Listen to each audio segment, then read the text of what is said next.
स्वागत है। आज हम बात कर रहे हैं कोविड के बाद लंबे समय तक रहने वाले लक्षणों की, जिसे हम लॉन्ग कोविड कहते हैं। जी। और खासकर ये कि क्या हमारे जीन्स का इसमें कोई हाथ है। एक नया जेनेटिक अध्ययन आया है नेचर जेनेटिक्स में। हाँ, बिल्कुल। ये समझने की कोशिश कर रहा है कि क्यों कुछ लोगों को इसका खतरा ज्यादा होता है। तो शुरुआत परिभाषा से करें। WHO क्या कहता है लॉन्ग कोविड के बारे में? हाँ, तो WHO कहता है कि लॉन्ग कोविड वो लक्षण हैं जो कोविड ठीक होने के आप मानिए 3 महीने के अंदर शुरू होते हैं। 3 महीने के अंदर? अच्छा। जी, और कम से कम 2 महीने तक रहते हैं और इन्हें किसी दूसरी बीमारी से समझाया नहीं जा सकता। और आम लक्षण क्या होते हैं इसमें? सबसे आम है थकान, बहुत ज्यादा थकान, फिर सांस लेने में तकलीफ होना और एक चीज जिसे ब्रेन फॉग कहते हैं। ब्रेन फॉग मतलब? सोचने समझने में दिक्कत। हाँ बिल्कुल, जैसे ध्यान लगाने में मुश्किल होना या चीजें याद न रहना। समझ गई। तो मेन सवाल ये है कि क्या हमारी जीन्स, हमारी जेनेटिक बनावट इसमें कोई भूमिका निभाती है?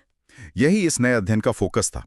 और दिलचस्प बात यह है कि इसमें 6 अलग अलग जातीय समूहों का डेटा देखा गया। 6 अलग अलग समूह? ये तो काफी बड़ा दायरा है। चलिए देखते हैं क्या मिला इसमें। इसमें जो सबसे मजबूत कड़ी मिली वो एक जीन से जुड़ी है, FOXP4। FOXP4, ठीक है। अध्ययन में पाया गया कि जिन लोगों में एक खास जेनेटिक वेरिएंट था, RS9367106। नाम का? RS क्या? RS9367106। ओके। तो जिनमें ये वेरिएंट था उनमें लॉन्ग कोविड होने का खतरा करीब 63% ज्यादा था। 63%? ये तो बहुत ज्यादा है, मतलब 1.5 गुने से भी ज्यादा। जी बिल्कुल। और ये जो FOXP4 जीन है, ये फेफड़ों की कोशिकाओं में एक्टिव होता है। फेफड़ों में? हाँ। अच्छा। हाँ, तो माना जा रहा है कि ये हमारे फेफड़े, हमारा श्वसन तंत्र वायरस पर कैसे रिएक्ट करता है उसको शायद प्रभावित करता है। ये वाकई दिलचस्प है। लेकिन आपने कहा अलग-अलग जातीय समूहों का डेटा था, तो क्या ये वेरिएंट सब में बराबर मिला? नहीं, यहीं पर एक और मजेदार बात सामने आई। ये वेरिएंट पूर्वी एशियाई मूल के लोगों में काफी आम था, करीब 36% लोगों में मिला। 36%? हाँ, लेकिन अगर आप यूरोपीय मूल के लोगों को देखें तो उनमें ये सिर्फ लगभग 1.6% में ही था। सिर्फ 1.6%? हाँ। इतना बड़ा फर्क? तो इसका मतलब भारत के लिए क्या है? क्योंकि भारत में तो बहुत विविधता है। सही सवाल है। भारत में लॉन्ग कोविड के मामले हमने देखे हैं, काफी चिंताजनक रहे हैं। कुछ रिपोर्ट्स तो 16% से 80% तक की रेंज बताती हैं। हाँ, वो रेंज तो बहुत बड़ी है। लेकिन दिक्कत यह है कि हमारे पास दक्षिण एशियाई आबादी, खासकर भारतीयों पर इस तरह के बड़े जेनेटिक अध्ययन अभी कम है। मतलब डेटा की कमी है। जी बिल्कुल। दक्षिण एशियाई जीनोमिक डेटा की कमी एक बड़ी चुनौती है। पर एक अच्छी खबर है, भारत सरकार का जीनोम इंडिया प्रोजेक्ट। हाँ, मैंने सुना इसके बारे में। इसमें 10,000 भारतीयों के जीनोम का डेटाबेस बन रहा है। तो उम्मीद है कि भविष्य में हमें अपनी आबादी के बारे में ज्यादा जानकारी मिलेगी, जो ऐसे शोध के लिए बहुत जरूरी होगी। अच्छा, लेकिन इस स्टडी की कुछ सीमाएं भी तो होंगी। मतलब ये कब का डेटा था? हाँ, ये ध्यान रखना जरूरी है। ये अध्ययन कोविड के शुरुआती दौर का है, मतलब इसमें ओमिक्रॉन वेरिएंट आने से पहले का और बड़े पैमाने पर टीकाकरण शुरू होने से पहले का डेटा है। तो हो सकता है कि ओमिक्रॉन या वैक्सीनेशन के बाद तस्वीर कुछ अलग हो? बिल्कुल, ये संभव है।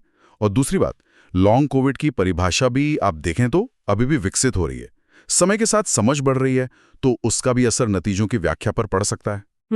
और सबसे जरूरी बात, लॉन्ग कोविड सिर्फ जीन्स का खेल नहीं है, ये एक पजल की तरह है जिसके कई टुकड़े हैं। मतलब? और क्या-क्या हो सकता है? जैसे हमारी प्रतिरक्षा प्रणाली, हमारा इम्यून सिस्टम कैसे रिएक्ट करता है, किसी को पहले से कोई बीमारी है या नहीं, और शायद हमारे आसपास का वातावरण, यानी वातावरणीय कारक भी। सब मिलके भूमिका निभाते हैं। सही कहा।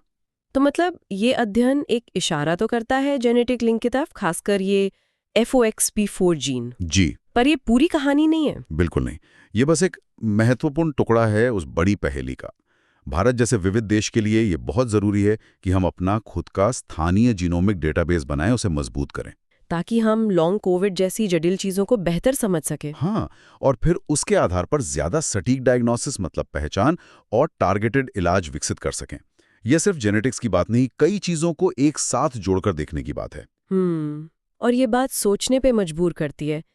क्या कभी ऐसा हो पाएगा कि हम अपनी जेनेटिक प्रोफाइल देखकर ये अंदाजा लगा लें कि हमें लॉन्ग कोविड जैसी स्थिति का कितना खतरा है? भविष्य में कौन जाने। और शायद उसे होने से रोक भी पाएं, ये एक बड़ा सवाल है जिस पर यकीनन आगे और काम होगा और हमें सोचना होगा।